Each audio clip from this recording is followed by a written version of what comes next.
दो श्लोक देखें, मैं बता देता हूँ कि अर्जुन जो है वो भगवान से कह रहे हैं कि यदि बुद्धि योग श्रेष्ठ है, क्योंकि लास्ट चैप्टर बता चुके बुद्धि योग श्रेष्ठ है, भगवान ने बताया है, बहुत सारी चीज़ें बताई जिसमें जो बताया कि बुद्धि योग श्रेष्ठ है। तो यदि बुद्धि योग श्रेष्ठ है तो फिर मुझे कर्म योग में क्यों लगा रहे हैं? यदि बुद्धि श्रेष्ठ है, यदि निष्काम श्रेष्ठ है, यदि संन्यास श्रेष्ठ है, तो फिर क्यों आप मुझे कर्म योग में लगा रहे हैं? ये अर्जुन का डाउट है। और बोले कि लास्ट क्लास में मतलब भगवान का जो सेशन चल रहा है उसमें बोले कि अभी तक आप बता चुके, इतनी सारी चीज़ें बता दी, मैं कंफ्यूज हूँ, करना क्या है? तो आप मुझे क्लियर बताइए। तो हमने तीसरा से देखना है। श्री भगवान उवाचा लोकेऽस्मिन् द्विविधा निष्ठा पुरा प्रोक्ता मया नघ ज्ञान योगेन सांख्यानां कर्म योगेन योगिनां। पढ़िए। श्री भगवान ने कहा, हे निष्पाप अर्जुन, मैं पहले ही बता चुका हूँ कि आत्म साक्षात्कार का प्रयत्न करने वाले दो प्रकार के पुरुष होते हैं। कुछ इसे ज्ञान योग द्वारा समझने का प्रयत्न करते हैं तो कुछ भक्ति में सेवा के द्वारा। तो दो प्रकार के लोग बता दिए। आत्म साक्षात्कार के लिए दो प्रकार के लोग होते हैं, एक होता है कर्म योगी, दूसरा है ज्ञान योगी, है ना। ज्ञान योगी ही ज्ञान योगी ना सांख्यानाम। तो जो ज्ञान योगी सांख्यानाम मतलब एनालिसिस करता है वो, है ना। नॉलेज उसको कैसे मिलता है? एनालिसिस करके। हाँ वही है, स्पेकुलेट करता है कि इसके बाद ये होता है, ऐसा हो सकता है, ऐसा होगा, ऐसा होगा, तो इसको एनालिसिस करता है वो। तो ज्ञान योगी जो होता है वो एनालिसिस करता है। ज्ञान योगी न सांख्यानाम कर्म योगी न योगिनाम। और तो दो प्रकार के, एक हो ज्ञान योगी हुआ और दूसरा कर्म योगी हुआ, क्योंकि अभी अर्जुन को इसी में डाउट था तो भगवान अब इसी को ले रहे हैं। तो तात्पर्य पढ़िए। द्वितीय अध्याय के 39वें श्लोक में भगवान ने दो प्रकार की पद्धतियों का उल्लेख किया है, सांख्य योग तथा कर्मयोग या बुद्धि योग। इस श्लोक में इनकी और अधिक स्पष्ट विवेचना की गई है। सांख्य योग अथवा आत्मा तथा पदार्थ की प्रकृति का विश्लेषक अध्ययन उन लोगों के लिए है जो व्यवहारिक ज्ञान तथा दर्शन द्वारा वस्तुओं का चिंतन एवं मनन करना चाहते हैं। दूसरे प्रकार के लोग कृष्ण भावनामृत में कार्य करते हैं, जैसा कि द्वितीय अध्याय के 61वें श्लोक में बताया गया है। द्वितीय अध्याय के 61वें श्लोक में क्या बताया है? जो इंद्रियों को पूर्णतः वश में रखते हुए इंद्रिय संयम करता है और अपनी चेतना को मुझ में स्थिर करता है, वह मनुष्य स्थिर बुद्धि वाला कहलाता है। ठीक है। तो दूसरे प्रकार के लोग कृष्ण भावनामृत में कार्य करते हैं, जैसा द्वितीय अध्याय के 61वें श्लोक में बताया गया है। 39वें श्लोक में भी भगवान ने बताया कि बुद्धि योग या कृष्ण भावनामृत के सिद्धांतों पर चलते हुए मनुष्य कर्म के बंधनों से छूट सकता है तथा इस पद्धति में कोई दोष नहीं है। 61वें श्लोक में इसी सिद्धांत को और अधिक स्पष्ट किया गया है कि बुद्धि योग पूर्णतः परब्रह्म विशेषतया कृष्ण पर आश्रित है और इस प्रकार से समस्त इंद्रियों को सरलता से वश में किया जा सकता है। अतः दोनों प्रकार के योग धर्म तथा दर्शन के रूप में अन्योन्याश्रित है। दर्शन विहीन धर्म मात्र भावुकता या कभी कभी धर्मांधता है और धर्म विहीन दर्शन मानसिक ऊहापोह है। अंतिम लक्ष्य तो श्री कृष्ण है, क्योंकि जो दार्शनिक जन परम सत्य की खोज करते रहते हैं वे अंततः कृष्ण भावनामृत को प्राप्त होते हैं। इसका भी उल्लेख भगवद गीता में मिलता है। संपूर्ण पद्धति का उद्देश्य परमात्मा के संबंध में अपनी वास्तविक स्थिति को समझ लेना है। इसकी अप्रत्यक्ष पद्धति दार्शनिक चिंतन है जिसके द्वारा क्रम से कृष्ण भावनामृत तक पहुंचा जा सकता है। प्रत्यक्ष पद्धति में कृष्ण भावनामृत में ही प्रत्येक वस्तु से अपना संबंध जोड़ना है। इन दोनों में से कृष्ण भावनामृत का मार्ग श्रेष्ठ है, क्योंकि इसमें दार्शनिक पद्धति द्वारा इंद्रियों को विमल नहीं करना होता। कृष्ण भावनामृत स्वयं ही शुद्ध करने वाली प्रक्रिया है और भक्ति की प्रत्यक्ष विधि सरल तथा दिव्य होती है। तो इसमें देखिए, सबसे पहले तो एक होता है वैदिक कर्म। मैंने लास्ट क्लास में बताया था, एक वैदिक कर्म होता है, वैदिक वर्णाश्रम धर्म होता है, और एक होता है दैवी वर्णाश्रम धर्म। लास्ट क्लास में बताया था, है ना। वर्णाश्रम धर्म मतलब ये फॉलो करना, कर्म मार्ग में अग्रसर होना, सकाम कर्म करना। सकाम कर्म का मतलब क्या होता है? सकाम कर्म का मतलब होता है शास्त्रों के हिसाब से चलना, है ना। जो शास्त्रों के हिसाब से नहीं चलता वो सकाम कर्मी नहीं है, वो विकर्मी है। सीधा सीधा वो विकर्मी है। सकाम कर्मी कौन है? सकाम कर्मी वो है जो शास्त्रों के हिसाब से चलता है, उसको लक्ष्य क्लियर नहीं है। लेकिन सकाम कर्म योगी कौन है? जिसका लक्ष्य क्लियर है। लक्ष्य क्या है? जिस व्यक्ति को पता है कि कृष्ण ही लक्ष्य है, वो व्यक्ति प्रगति करेगा, वो व्यक्ति तेजी से प्रगति करेगा। आपने दो बात बताई, सकाम कर्म और सकाम कर्म योगी। हाँ, मतलब एक करता है लेकिन रिजल्ट उसको पता नहीं, लक्ष्य नहीं पता, एक को पता है पहुंचना। हाँ, तो ये भी कहीं ना कहीं जो शास्त्रों को पालन कर रहा है वो भी कहीं ना कहीं प्रगति करेगा, कर रहा है।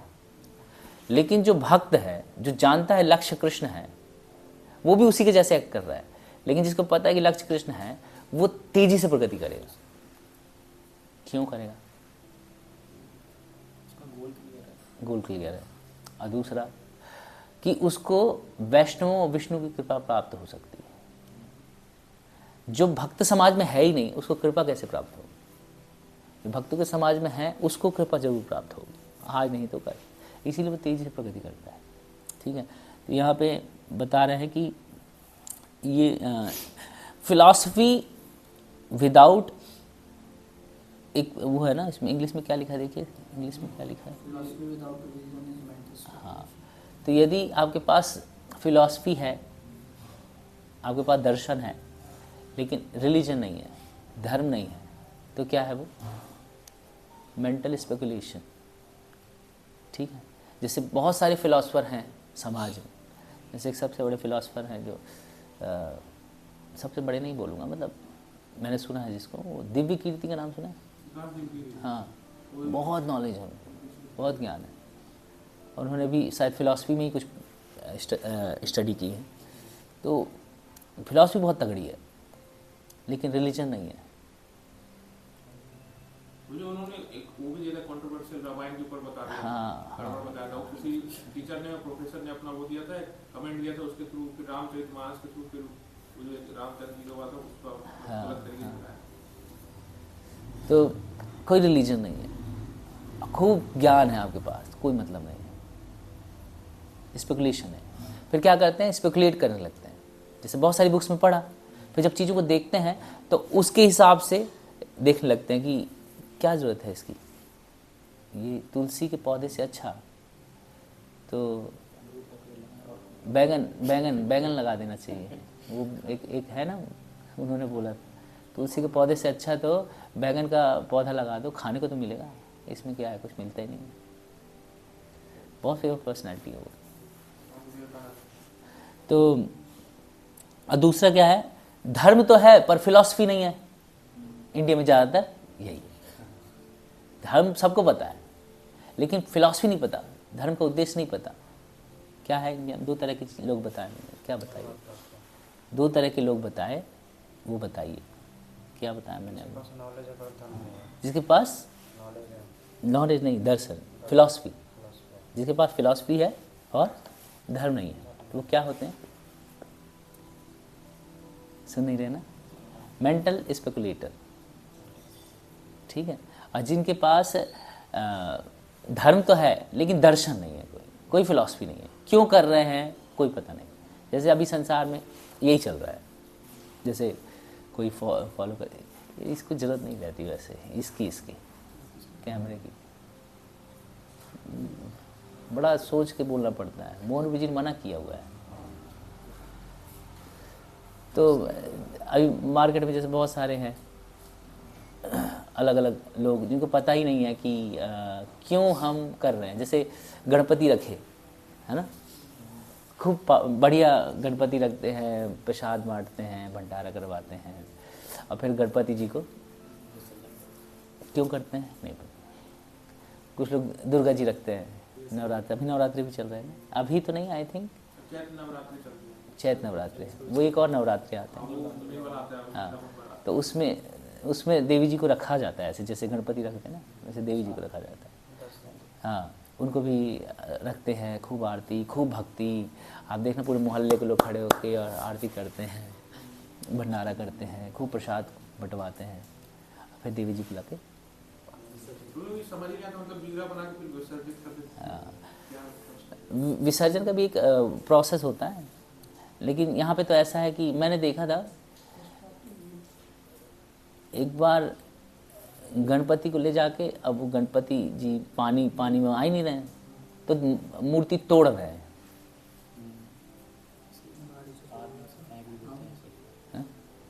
बहुत मतलब बहुत बेकार लगता है ना, जिनको आप 7 दिन 9 दिन जितने भी दिन आपने सेवा किया, उनको फिर तोड़ क्यों रहे हो? विसर्जन करना तो समझ में आता है, लेकिन तोड़ क्यों रहे हो?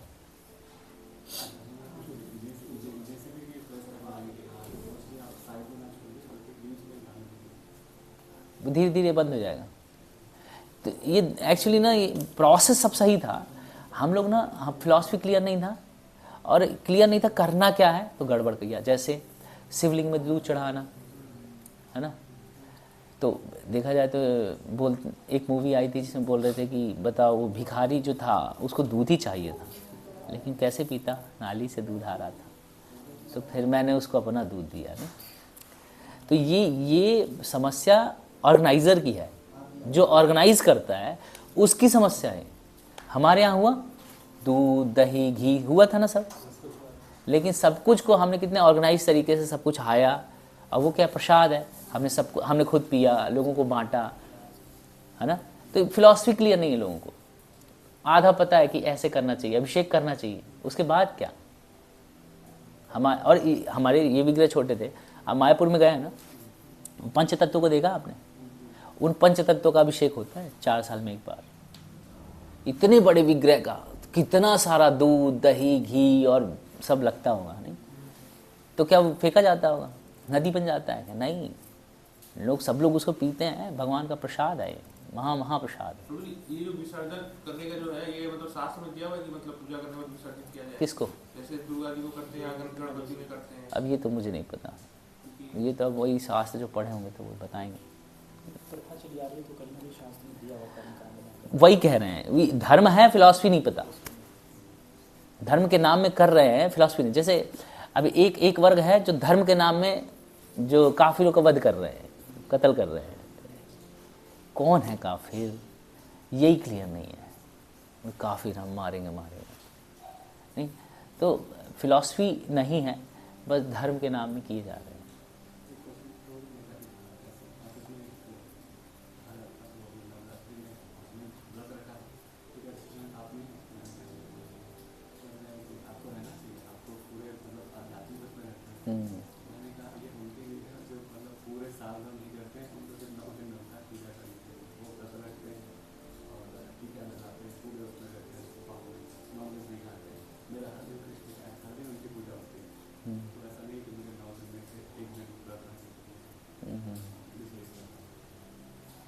ठीक है, वो देखना पड़ेगा कि इससे बात कर रहे हैं, कौन कितना क्लोज है, कौन कैसा है। देखो कोई हमें पूछे नवरात्रि के लिए, तो कम से कम उस दृष्टि से देखिए, कम से कम 9 दिन तो वो सात्विक जीवन जी रहा है। नहीं मतलब ये हमारे धर्मशास्त्र इतने अच्छे हैं कि पूरे समय पाप करने वाले को भी कुछ दिन के लिए दूर कर देते हैं उस पाप से। जैसे मैं ट्यूसडे और सैटरडे नॉनवेज नहीं खाता, इसका मतलब 7 दिन में 2 दिन किसी न किसी तरह। तो ये शास्त्रों का प्रोसेस है, शास्त्र लाई इसीलिए गए कि आपको धीरे धीरे करके उस चीज़ से बाहर निकाला जाए। लेकिन लोग क्या करते हैं, नवरात्रि, जैसे नवरात्रि में नंगे पैर चलेंगे, टीका लगाएंगे, हम जय माता दी करते हुए सब जगह भ्रमण करेंगे खूब, और जैसे ही नवरात्रि ख़त्म होते हैं, जैसे ही व्रत ख़त्म होता है उनका, वैसे ही जाके नॉनवेज होटल में बैठ के खूब दबा के खाते हैं और पीते हैं।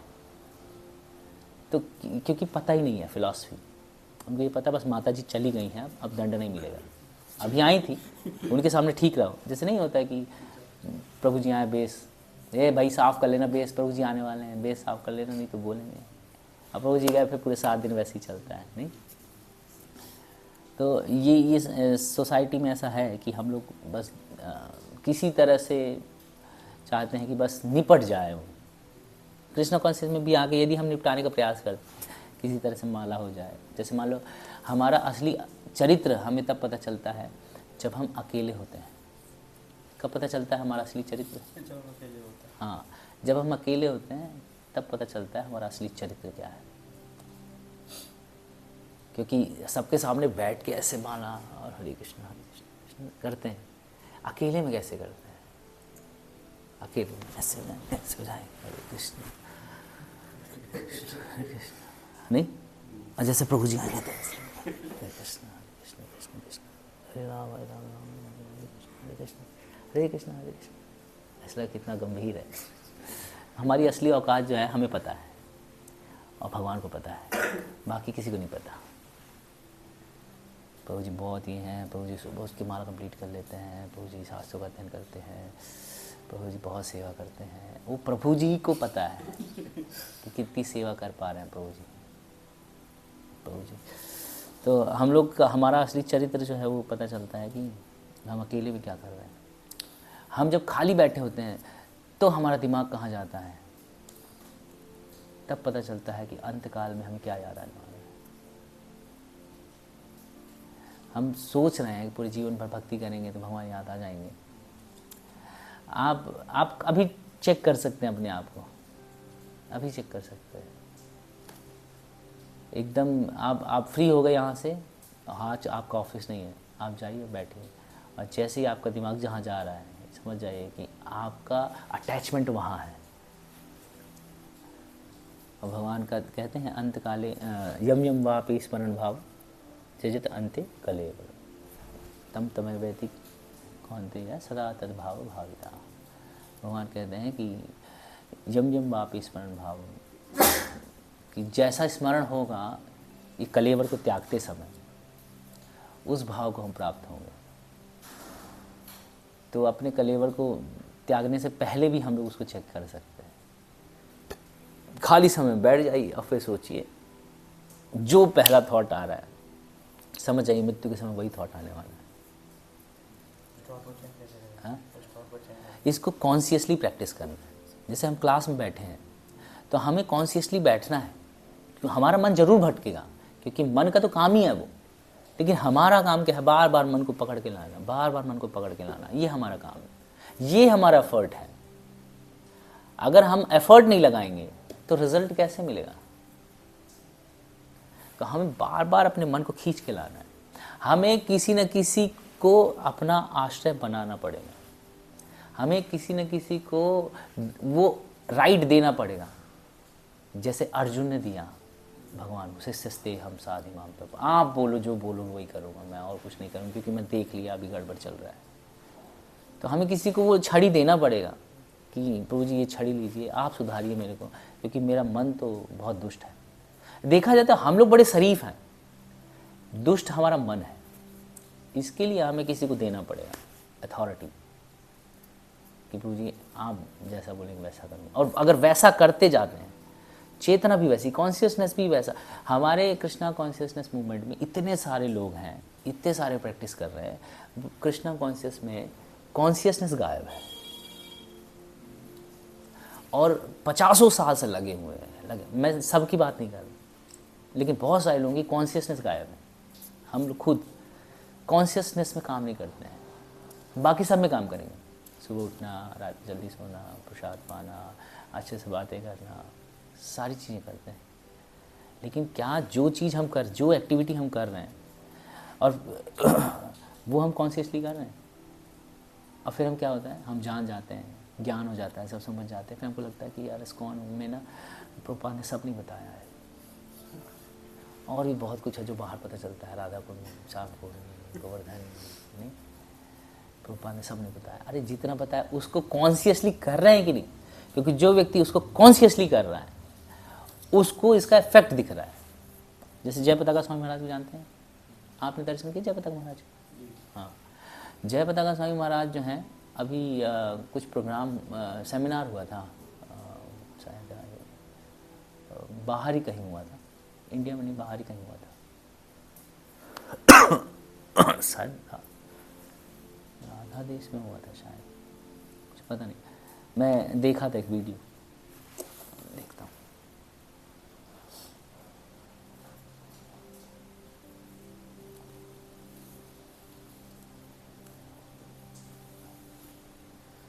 शायद डिलीट ना हुआ। तो कीर्तन लोग करते हैं, लोग नहीं, वो तो मायापुर का था।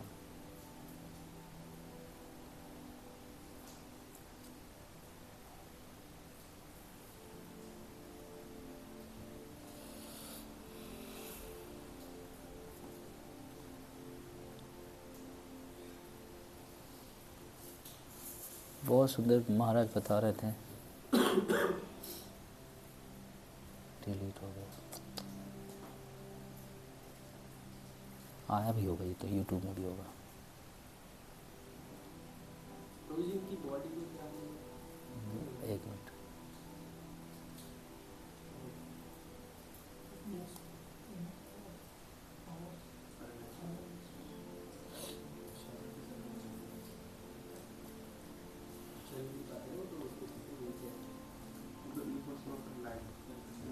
मैं आप लोगों को शेयर करूँगा ग्रुप में, अभी तो मिल नहीं रहा, टाइम भी लगेगा।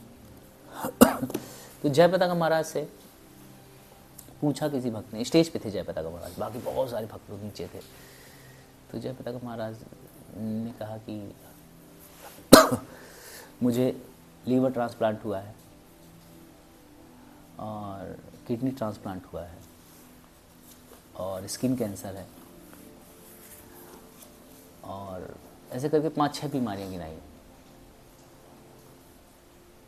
बोलते हैं पर फिर भी मैं बहुत खुश हूँ। तो ये स्थिति जो है ना, ये स्थिति ब्रह्मभूत प्रसन्नात्मना सोचती न कांक्षति समा सर्वेषु भूतेषु मद भक्ति लभते, वो स्थिति तक हमें जाना है जो हमें पता ही नहीं चलेगी बॉडी में क्या है। ठीक है, जो है सो है, पर हमें पता है कि इस बॉडी में रहने वाला, इस देह में रहने वाला देह ही मैं हूँ, मैं सोल हूँ, मैं शरीर नहीं, मैं सोल। ये स्थिति तब आएगी जब प्रोसेस को कॉन्शियसली करेंगे, जब ये मान के करेंगे कि हाँ हरि नाम जब से मेरा हृदय शुद्ध हो रहा है, अब मैं भगवान का नाम को उच्चारण करके श्रवण कर रहा हूँ तो मेरा हृदय शुद्ध हो रहा है। और ये दिखेगा, 100% दिखेगा। आज तक हमारे में चेंजेस जो आए हैं, हम लोगों ने इतने साल की प्रैक्टिस किया है, हमारे में चेंजेस पता क्या है, एटलीस्ट हमें ये पता चल गया है कि मैं गड़बड़ कर रहा हूँ। बाहर के संसार में लोग रहते हैं तो उनको पता नहीं है कि गड़बड़ क्या है और सही क्या है, उनको तो लग रहा है मैं सब सही कर रहा हूँ। लेकिन कृष्णा कॉन्शियस प्रैक्टिस करते करते हमको इतना समझ में आ गया कि मैं ये गड़बड़ कर रहा हूँ, और बहुत सारी गड़बड़ वाली चीज़ जा भी नहीं है। ऐसा नहीं है कि कुछ हो ही नहीं रहा है, लेकिन चूंकि इतनी गंदगी है ना कि हमें समझ नहीं आ रहा है। हमारे अंदर बदलाव तो आ रहा है, कृष्ण अपना काम तो कर रहे हैं, लेकिन यदि हम कॉन्शियसली करने लगेंगे तो वो और पता चलने लगेगा। तो इसलिए हमारे यहाँ जितने लोग हैं धर्म का काम करते हैं, उनको पीछे की फिलॉसफी नहीं पता है। तो क्या होता है, क्या लिखा है, धर्म में फिलॉसफी नहीं है तो नहीं, कुछ और पढ़ लिखा है, कुछ और पढ़ लिखा,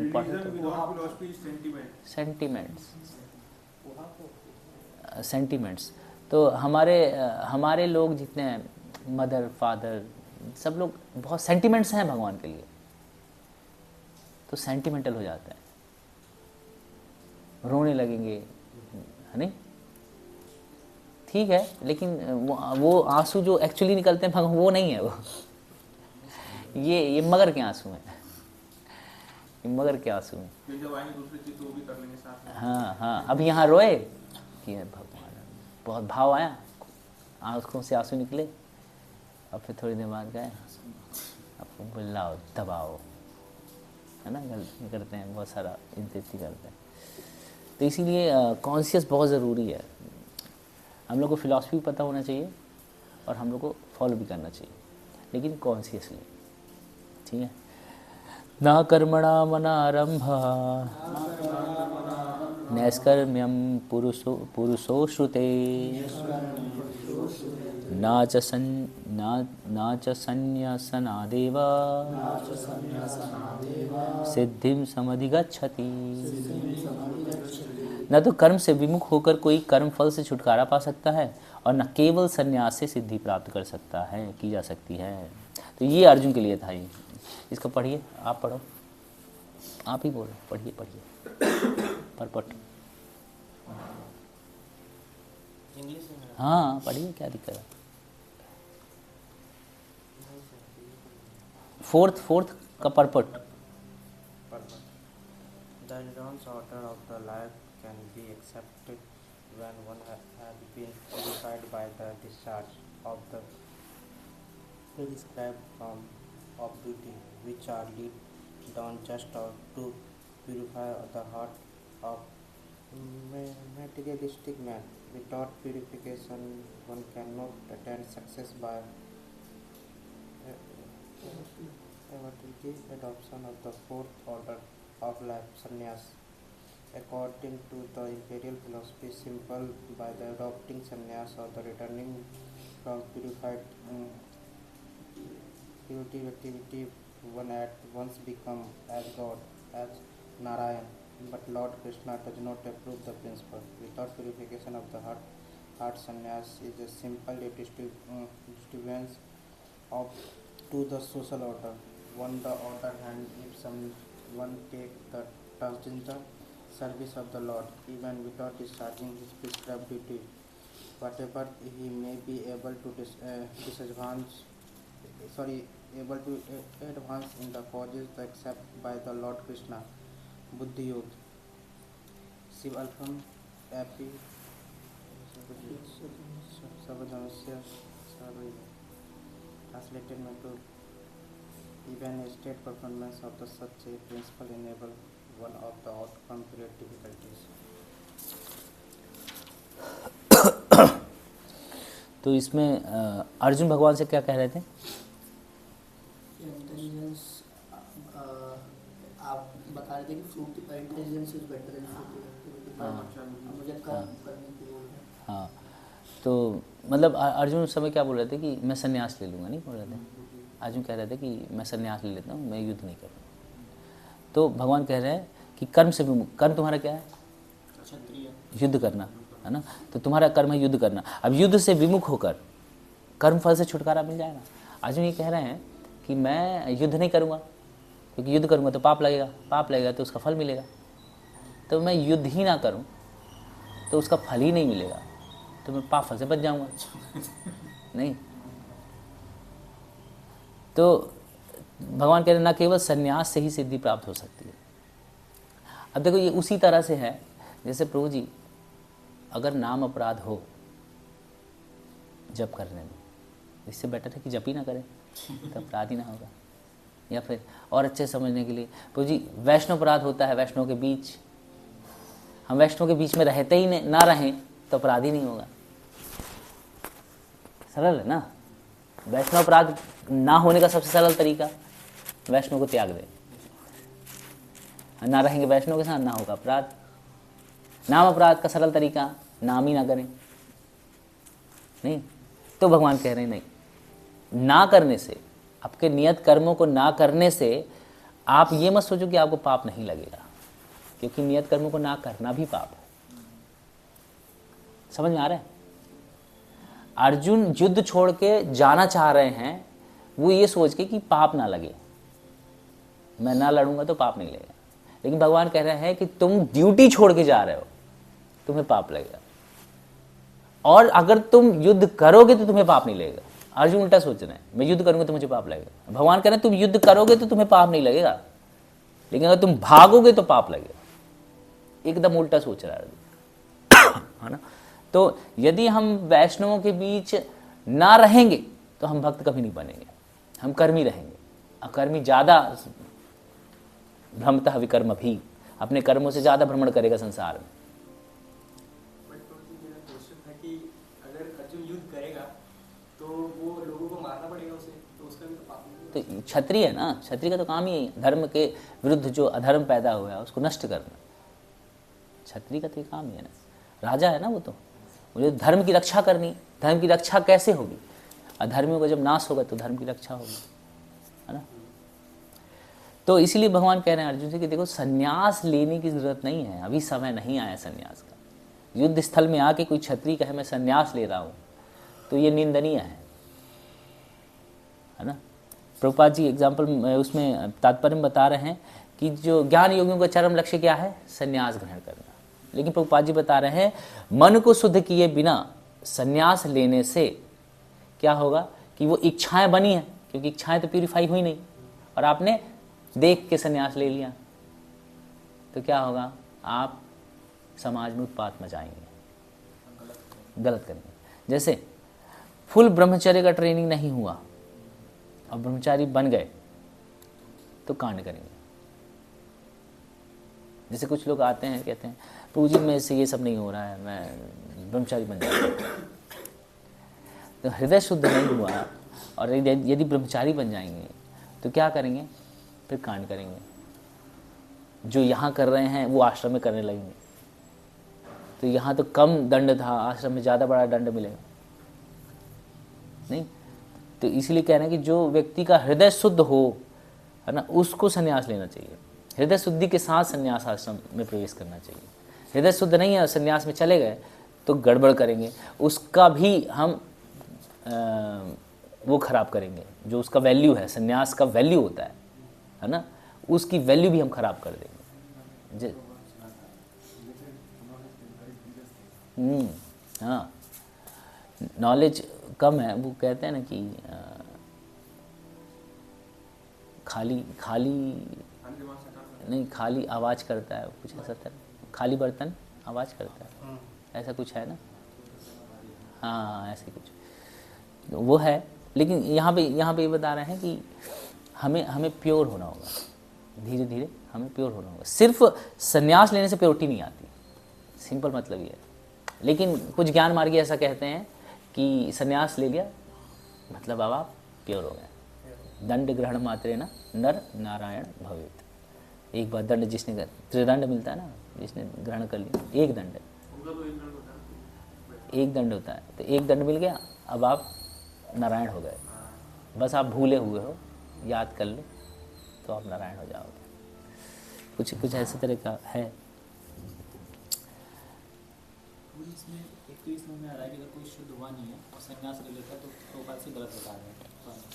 दूसरा कह रहा है, अगर कोई अपने नियत कर्मों को ना भी कर रहा है लेकिन भगवान की सेवा में लगा है, हाँ, उसमें वो जो कुछ भी थोड़ी भी उन्नति कर दे भगवान से स्वीकार कर। हाँ, तो ये नियत कर्म कौन से हैं? जैसे नियत कर्म का मतलब है कि जो व्यक्ति कर्म कांड कर रहा है ना, वो उससे फायदा क्या है, वो धीरे धीरे प्रगति करेगा, लेकिन लक्ष्य उसको क्लियर नहीं है तो उसको काफ़ी टाइम लगेगा।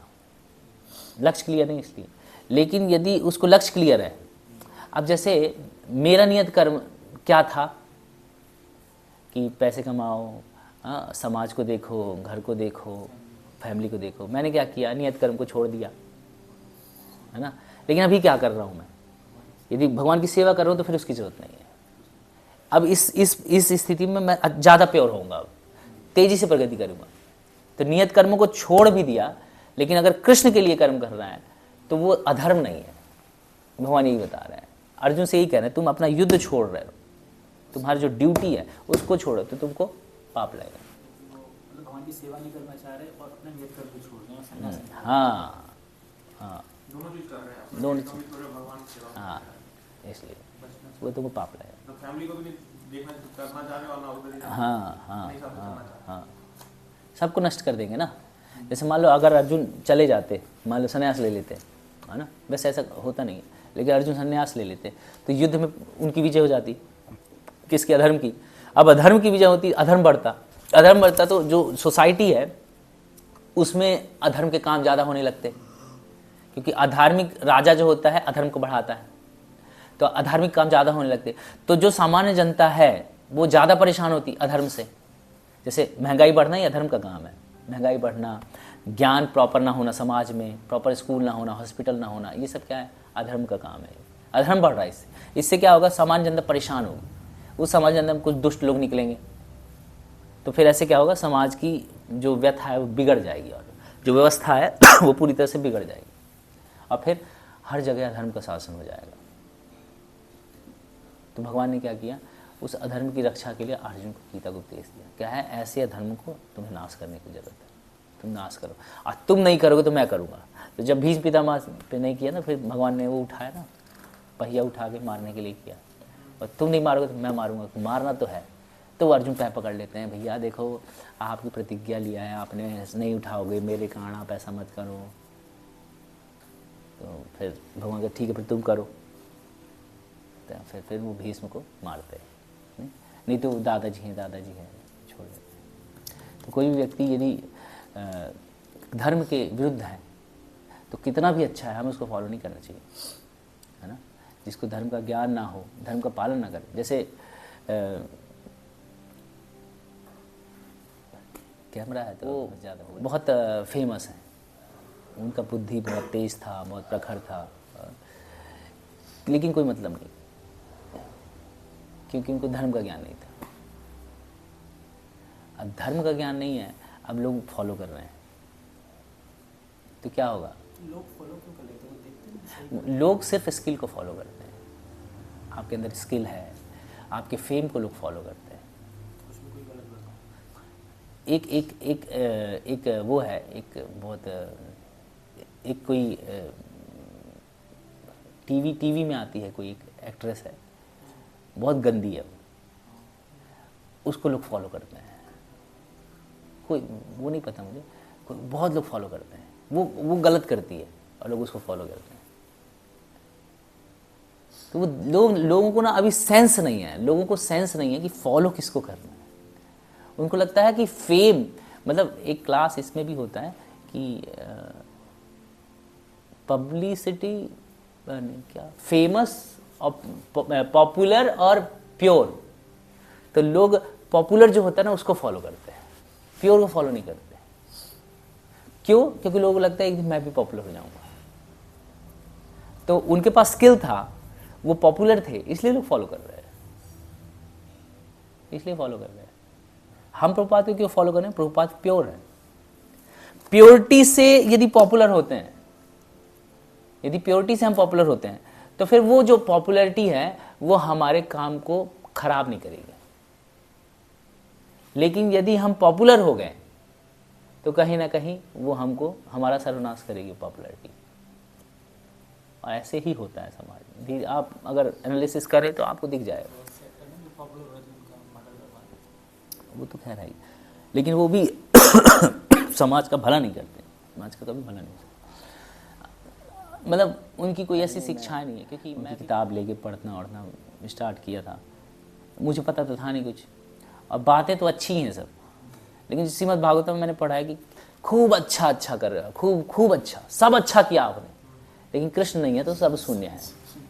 क्या मतलब ऐसे अच्छा करने? जैसे मान लो आपने खूब समाज का भला किया, लोगों की मदद की, हॉस्पिटल बनवाए, ये किया, सब किया, उसे होगा क्या? उसे ये होगा कि जब आप शरीर छोड़ेंगे तो यम यम आप स्मरण भाव त्यजत अंत्य कलेवरम, अब आपके उस समय थॉट यही कुछ होने वाला है ना। कृष्ण तो याद नहीं आएंगे, और अंतकाले च माम में जो मेरा नाम लेगा वो भगवत धाम जाएगा, जो नहीं लेगा वो क्या करेगा? जैसी चेतना होगी वैसा प्रवेश करेगा, उसको फिर जन्म लेना पड़ेगा।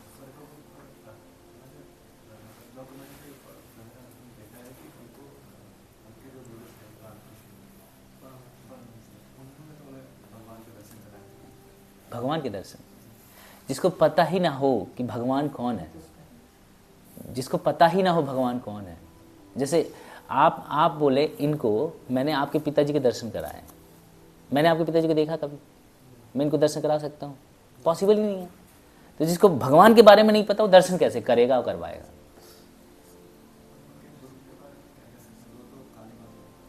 काली माँ के भक्त थे ना, भगवान के भक्त थोड़ी थे।